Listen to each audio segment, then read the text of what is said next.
بسم اللہ الرحمن الرحیم۔ السلام علیکم ساتھیو، میں ہوں محمد عارف لطیف۔ دوستو، آج کے ہمارے کلاس کا موضوع ہے عبدالحلیم شرر اور UGC نیٹ کے نصاب میں شامل عبدالحلیم شرر کا ناول فردوس بری۔ سب سے پہلے ہم عبدالحلیم شرر کے حالات زندگی کو پڑھیں گے اور پھر اس کے بعد عبدالحلیم شرر کا ناول فردوس بری کا مختصر جائزہ لیں گے، اور آخر میں انشاءاللہ اسی سے متعلق چند سوالات کو حل کرنے کی کوشش کریں گے۔ تو چلیے بلا تاخیر اس کلاس کو شروع کرتے ہیں۔ دوستو، شروع کرنے سے پہلے اس ویڈیو کو لائک کر دیں، اور جنہوں نے ابھی تک اس چینل کو سبسکرائب نہیں کیا ہے وہ ضرور اس چینل کو سبسکرائب کر دیں۔ تو چلیے شروع کرتے ہیں۔ ان کا اصل نام جو ہے عبدالحلیم تھا، اور یہ تخلص شرر کرتے تھے۔ عبدالحلیم شرر کی پیدائش 1860 عیسوی کو لکھنؤ میں ہوئی تھی، اور وفات جو ہے 1926 عیسوی میں 66 برس کی عمر میں لکھنؤ میں ہوئی۔ اور یاد رکھیے گا دوستو، پنڈت برج نارائن چکبست کی وفات بھی 1926 عیسوی میں ہوئی ہے، رائے بریلی اسٹیشن پر فالج کے حملے کی وجہ سے۔ یاد رکھیں گے ساتھیوں، عبدالحلیم شرر کی پیدائش 1860 عیسوی کو لکھنؤ میں ہوئی اور وفات 1926 عیسوی کو ہوئی تھی۔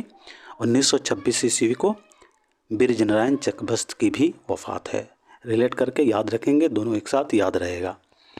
عبدالحلیم شرر کے والد کا نام تفضل حسین تھا۔ عبدالحلیم شرر کے والد کا نام کیا تھا؟ تو تفضل حسین۔ اور یہ بھی یاد رکھیے گا، تفضل حسین اصغر گنڈوی اور اکبر الہ آبادی کے بھی والد کا نام تھا۔ عبدالحلیم شرر، اصغر گنڈوی اور اکبر الہ آبادی کے والد کا نام جو ہے تفضل حسین تھا۔ یاد رکھیں گے، اصغر گنڈوی، اکبر الہ آبادی اور عبدالحلیم شرر کے والد کا نام کیا تھا؟ تو تفضل حسین۔ عبدالحلیم شرر کے اساتذہ میں تفضل حسین، ملا محمد باقر کشمیری، منشی عبداللطیف، حیدر یار جنگ، میر حیدر علی طباطبائی، مرزا محمد علی، مرزا ہدایت اللہ، سید جمال الدین، حکیم محمد مسیح اور مولانا عبدالحی ہیں۔ عبدالحلیم شرر کی شادی 1879 عیسوی میں 18 سال کی عمر میں ان کے حقیقی ماموں حکیم سعید کی لڑکی سے کرا دی گئی تھی۔ عبدالحلیم شرر کی شادی 1879 عیسوی میں ان کے حقیقی ماموں حکیم سعید کی لڑکی سے کرا دی گئی تھی۔ عبدالحلیم شرر نے قیام دہلی کے دوران محمد بن عبد الوہاب نجدی کی کتاب التوحید اور اسماعیل دہلوی کی کتاب تقویۃ الایمان کے تقابلی مطالعے کے بعد کتاب التوحید کا اردو میں ترجمہ کیا تھا، اور اس طرح 1881 عیسوی میں عبدالحلیم شرر کی تصنیفی زندگی کا باقاعدہ آغاز ہوا۔ پھر سے دیکھیے گا، بہت ہی امپورٹنٹ پوائنٹ ہے۔ عبدالحلیم شرر نے قیام دہلی کے دوران، جب وہ دہلی میں تھے، تب انہوں نے محمد بن عبد الوہاب نجدی کی کتاب التوحید محمد بن عبد الوہاب کی کتاب ہے، اور اسماعیل دہلوی کی کتاب تقویۃ الایمان کے تقابلی مطالعے کے بعد، یعنی کمپیئر کر کے، کتاب التوحید کا اردو میں ترجمہ کیا تھا۔ اور اس طرح 1881 عیسوی میں عبدالحلیم شرر کی تصنیفی زندگی کا آغاز ہو گیا تھا۔ عبدالحلیم شرر کا تعلق فرقہ اہل حدیث یعنی غیر مقلد سے تھا۔ عبدالحلیم شرر کو مولوی عبدالحی کی سفارش پر منشی نول کشور نے اودھ اخبار لکھنؤ میں 30 روپے ماہوار پر اسسٹنٹ ایڈیٹر 1881 عیسوی میں مقرر کیا تھا۔ یاد رکھیں گے، عبدالحلیم شرر کو مولوی عبدالحی کی سفارش پر منشی نول کشور نے اودھ اخبار لکھنؤ میں 30 روپے ماہوار پر اسسٹنٹ ایڈیٹر 1881 عیسوی میں مقرر کیا تھا۔ اسسٹنٹ ایڈیٹر کے عہدے پر 1881 عیسوی میں انہیں فائز کیا گیا تھا۔ منشی نوول کشور نے اودھ اخبار میں انہوں نے جو ہے ایڈیٹر کے کام پر انہیں سونپ دیا تھا۔ عبدالحلیم شرر کے اودھ اخبار میں چھپنے والے مضمون روح کے بارے میں سر سید احمد خان نے لکھا تھا کہ اودھ اخبار میں روح پر جو مضمون چھپا ہے بہت اعلیٰ درجے کا ہے۔ یہاں سے ہو سکتا ہے سوال کہیں پوچھ لیا جائے، یہ پوائنٹ امپورٹنٹ ہے۔ عبدالحلیم شرر کے اودھ اخبار میں چھپنے والے مضمون، جو اودھ اخبار میں جو مضمون چھپتا تھا روح، اس کے بارے میں، روح کے بارے میں سر سید نے لکھا تھا کہ اودھ اخبار میں روح پر جو مضمون چھپا ہے وہ بہت اعلیٰ درجے کا ہے۔ سر سید احمد خان مضمون روح کی بہت تعریف کرتے ہیں۔ روح کے موضوع پر ان کے ایک مضمون کے خیالات کو اپنی تفسیر میں اخذ کرنے کے لیے سر سید احمد خان نے ان کی اجازت طلب کی تھی۔ عبدالحلیم شرر نے اودھ اخبار میں ملازمت کے دوران اپنے دوست مولوی عبدالباسط کے نام سے ایک ہفت روزہ محشر کے نام سے 1881 عیسوی میں جاری کیا تھا۔ موسٹ امپورٹنٹ پوائنٹ، عبدالحلیم شرر نے اودھ اخبار ہی میں ملازمت کے دوران اپنے دوست مولوی عبدالباسط کے نام سے ایک ہفت روزہ محشر کے نام سے 1881 عیسوی میں جاری کیا تھا۔ عبدالحلیم شرر نے البشیر کے ایڈیٹر بشیر الدین کی تجویز اور اصرار پر اپنا مشہور ماہنامہ دل گداز لکھنؤ سے جنوری 1887 عیسوی میں جاری کیا تھا۔ رسالہ دل گداز بہت ہی مشہور ہے، اسے ضرور یاد رکھیے گا، ہو سکتا ہے کہیں پوچھ لیا جائے، اور یہ پوچھا گیا ہے، یاد رکھیے گا۔ عبدالحلیم شرر نے البشیر کے ایڈیٹر بشیر الدین کی تجویز پر اور ان کے اصرار پر مشہور رسالہ ماہنامہ دل گداز، ایک ماہنامہ تھا دل گداز جو لکھنؤ سے نکلتا تھا، ماہنامہ دل گداز لکھنؤ سے جو نکلتا تھا انہوں نے جنوری 1887 عیسوی میں جاری کیا تھا۔ عبدالحلیم شرر صاحب نے، پوچھا جائے گا کہیں آپ سے کہ ماہنامہ دل گداز کس نے جاری کیا تھا، تو عبدالحلیم شرر صاحب نے کیا تھا۔ کب کیا تھا، تو 1887 عیسوی میں کیا تھا۔ کس کے اصرار پر کیا تھا، تو بشیر الدین کے اصرار پر کیا تھا۔ کہاں سے کیا تھا، تو لکھنؤ سے۔ عبدالحلیم شرر نے رسالہ دل گداز میں تاریخی ناول لکھنے کی داغ بیل 1888 عیسوی میں ڈالی۔ یاد رکھیے گا دوستو، بہت ہی امپورٹنٹ پوائنٹ ہے۔ عبدالحلیم شرر صاحب نے ماہنامہ دل گداز ہی میں تاریخی ناول لکھنے کی داغ بیل 1888 عیسوی میں ڈالی، اور اسی طرح نہ صرف ان کا بلکہ اردو کا پہلا تاریخی ناول ملک العزیز ورجینہ 1888 عیسوی میں شائع ہوا۔ اردو کا یہ پہلا ناول ہے، تاریخی ناول کہا جاتا ہے۔ اردو کا ویسے پہلا ناول جو ہے امراۃ العروج کو تسلیم کیا جاتا ہے، لیکن جب تاریخی ناول کا نام آئے تو ملک العزیز ورجینہ کا نام لیا جاتا ہے، جو 1888 عیسوی میں شائع ہوا تھا۔ ملک العزیز ورجینہ عبدالحلیم شرر نے لکھا تھا۔ عبدالحلیم شرر نے ایک ہفت روزہ مہذب 1890 عیسوی میں نکالا تھا، جو اپنی نوعیت کا پہلا ہفت روزہ تھا۔ ماہنامہ دل گداز حیدرآباد سے دوبارہ نکلنا 1898 میں شروع ہوا تھا۔ پہلی بار جو ہے لکھنؤ سے 1887 عیسوی میں جاری ہوا تھا رسالہ دل گداز، اور دوسری بار جو ہے 1898 عیسوی میں جو ہے حیدرآباد سے نکلنا شروع ہوا تھا۔ پہلی بار لکھنؤ سے 1887 میں، اور دوسری بار حیدرآباد سے 1898 میں۔ پھر لکھنؤ سے دل گداز کی اشاعت 1900 عیسوی میں شروع ہوئی، مطلب جو ہے بند ہوا پھر اسٹارٹ ہوا، ایسے ہوا تھا 3 مرتبہ۔ تو پہلی مرتبہ 1887 عیسوی میں لکھنؤ سے، اور دوسری مرتبہ 1898 عیسوی میں حیدرآباد سے، اور پھر جو ہے اس کے بعد بند ہوا، تو پھر تیسری مرتبہ جو ہے دل گداز 1900 عیسوی میں جو ہے لکھنؤ ہی سے شروع ہوئی۔ پھر عبدالحلیم شرر حیدرآباد گئے تھے، اور وہاں سے دل گداز جو ہے انہوں نے نکالا۔ پھر دلگداز میں لکھنؤ سے 1904 عیسوی میں نکلنا شروع ہوا تھا۔ اچھا، یہ یہاں جو دیا ہے دلگداز کی اشاعت جو ہے 1900 عیسوی میں شروع ہوئی تھی۔ یہاں بتایا جا رہا ہے دلگداز کی اشاعت، دلگداز جو ہے شائع ہوا تھا 1900 عیسوی میں، اور اس کے بعد جو ہے پھر اشاعت کے بعد عبدالحلیم شرر جو ہے حیدرآباد گئے اور وہاں سے دلگداز انہوں نے نکالا۔